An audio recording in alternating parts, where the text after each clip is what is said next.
బహుధాన్యనామ సంవత్సరం, దక్షిణాయనం, శరదృతువు, కార్తీక మాసం, బుధవారం శ్రీదేవి భూదేవి సమేతముగా శ్రీ మధుగిరి లక్ష్మీనారసింహస్వామి అని పేరు. మధు అంటే తేనెలో స్వయంభు. మన పెడబల్లి గ్రామస్తులు, గోరంట్ల కవతల పెడబల్లి గ్రామస్తులు చింత రంగారెడ్డి కుమారుడు పెద్ద ఓబుల్ రెడ్డి కుమారుడు పెద్ద నరసింహారెడ్డి గారని.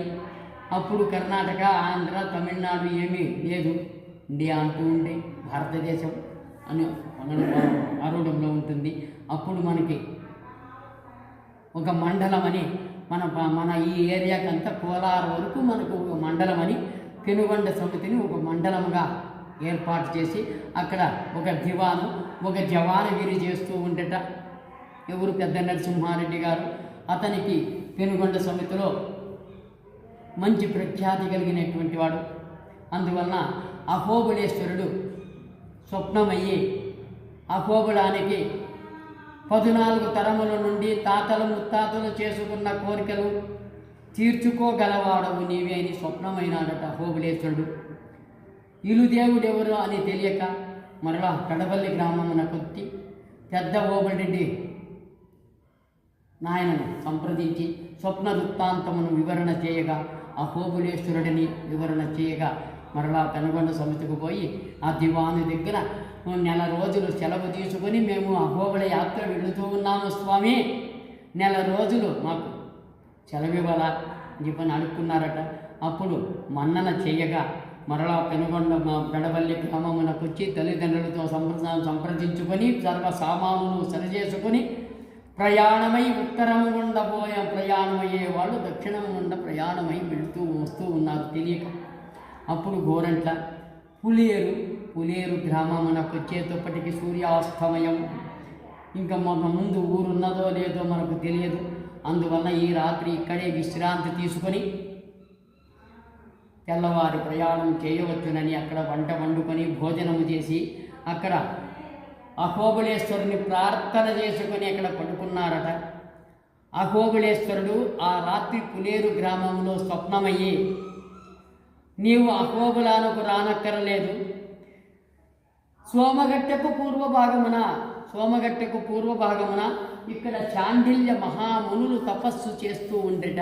శాండిల్య మహామునులు తపస్సు చేసినటువంటి ప్రదేశమున శ్రీదేవి భూదేవి సమేతముగా మధుగిరి లక్ష్మీనారసింహస్వామిగా ఉద్భవమైనాడు.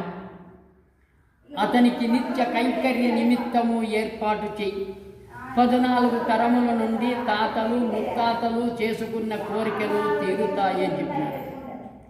అప్పుడు స్వప్న వృత్తాంతమును తల్లిదండ్రులకు వివరణ చేసి సోమగట్ట గ్రామమునకు వచ్చి భక్త బృంద సమేతముగా స్వప్న వృత్తాంతమును వివరణ చేయగా భక్త బృంద సమేతముగా గుంటి దగ్గర నిల్చుకున్నారట. దారి అగపడలేదట. అప్పుడు అహోబళేశ్వరుని ప్రార్థన చేసుకోగా దారి అగపడినదట. వచ్చి చూడగా ధారాకారముగా తేనె కారుతూ ఉన్నదట. వాళ్ళు అహోబళ యాత్రికులు. వీళ్ళు ఇక్కడ మధుగిరి లక్ష్మీనారసింహస్వామి. అందువలన అహోబిల అభయ మధుగిరి లక్ష్మీనారసింహస్వామి అని పేరు పెట్టుకొని నిత్య కైంకర్య నిమిత్తమునకు అర్చకులను నియామకము చేసి ముందర కళ్యాణ మంటపం నిర్మాణము చేసి గుంటిపైన గోపురం కట్టేదానికి సర్వ సామానులు సరిచేసుకొని గుంటిపైనకి ఎక్కేదానికి అవకాశము లేక గద్ద నరసింహారెడ్డి కుమారు కుటుంబము వారి ఇదే కళ్యాణ మంటపములో కొన్ని రోజులు నివాసము చేస్తూ ఉండగా కొన్ని రోజులకు సెలవు తీరిపోతున్నది తండ్రి, నీ గోపురం నిలిచిపోతుంది, మాకు గుంటిపైనకి ఎక్కేదానికి అవకాశం ఇస్తే గోపురం నిర్మాణం లేకపోతే నిలిచిపోతుంది తండ్రి అని ప్రార్థన చేసుకున్నాడట. ఆ రాత్రి మధుగిరి లక్ష్మీనారసింహస్వామి స్వప్నమయ్యి ఉత్తర భాగమున గుండు పగలగొట్టినాను, దారిచ్చినాను, ఈ రోజు నుండే గోపురం నిర్మాణము చేయవచ్చునని స్వప్నమైనాడు. స్వప్నమును భక్తులకు భక్త బృంద సమేతముగా వివరణ చేయగా అప్పుడే తక్షణము భక్త బృంద సమేతముగా గోపురం నిర్మాణము చేసి నిత్యోత్సవ మాసోత్సవాదులు చేసి మీ పుత్ర పౌత్ర పార్యంపర్యము మా పుత్ర పౌత్ర పార్యంపర్యము మధుగిరి లక్ష్మీనారసింహస్వామికి నిత్య దీపారాధన ఇలానే నడుస్తూ ఉండవలను. ఎవరు నడిపించకపోయినా ఎవరు విఘ్నము చేసిన కలిగే దీపారాధన ఎందు విషం పెట్టిన పాషాణ బోధురని చెప్పి వాళ్ళు వెళ్ళిపోయినారు సార్. ఇది కథ.